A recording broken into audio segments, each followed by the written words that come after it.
KTV کے YouTube channel کو subscribe کریں اور بیل کے بٹن کو دبانا نہ بھولیں تاکہ آپ کو ہر نئی آنے والی ویڈیو کا نوٹیفیکیشن بروقت مل سکے۔ مرزا صاحب کا جو کلام ہے، چاہے وہ نثر میں ہو یا نظم میں ہو، یہ ان دونوں اصناف بیان میں معمولی ترین درجے کا کلام ہے۔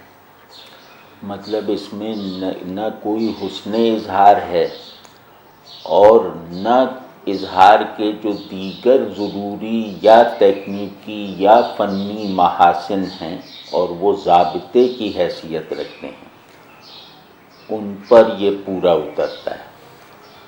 تو ایک عام سے قلم کی تحریر ایک عام سی زبان کی گفتار ہے۔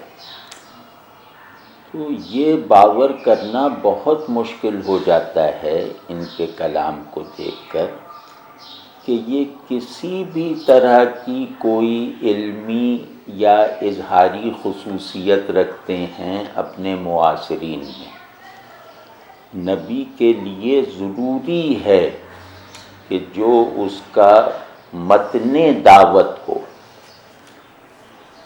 وہ ہر ایک سے فوقیت رکھتا ہو، یعنی کہ اپنے مخاطبین میں سے کوئی بھی ایسا نہ ہو اس کے مخاطبین میں جو اس کی سطح ادراک اور اس کے کمال اظہار کو چیلنج کر سکتا ہو۔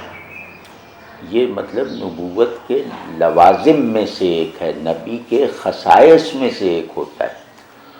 تو مرزا صاحب کا کلام اس کسوٹی پہ پرکھے جانے کا تقاضا ہی نہیں کرتا۔ اس کو کہیں سے بھی دیکھ لیں، مثال طور پہ نثر کے عمدہ نمونے اگر عربی کے منتخب کیے جائیں تو وہ شروع ہی حدیث سے ہوں گے، مطلب ان کا منتہا حدیث ہے، آپ صلی اللہ علیہ وسلم کا قول ہے۔ تو اگر ہم اپنی اردو روایت میں یا فارسی روایت میں یا عربی روایت میں نثر کے عمدہ نمونوں کی تلاش شروع کریں تو ہم کبھی رخ کر ہی نہیں سکتے ان کی کتابوں کی طرف، یعنی ان کا کوئی کارنامہ ایسا نہیں ہے جسے نثر اور نظم کی روایت کے منتخبات میں شامل کیا جا سکے۔ اب جو دوسرا پہلو ہے، اظہار کہتے ہیں،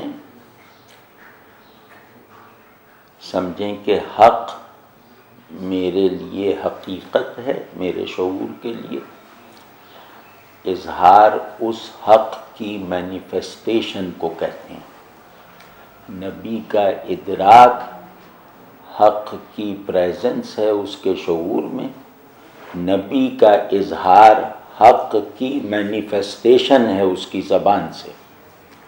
تو ان دونوں میں حق کی مناسبت رکھنے والا جو شکوہ اور حسن لازماً درکار ہے، ایک منکر حق کے تصور میں بھی لازماً درکار ہے، وہ شکوہ یہاں پر اس کی پرچھائی بھی نظر نہیں آتی۔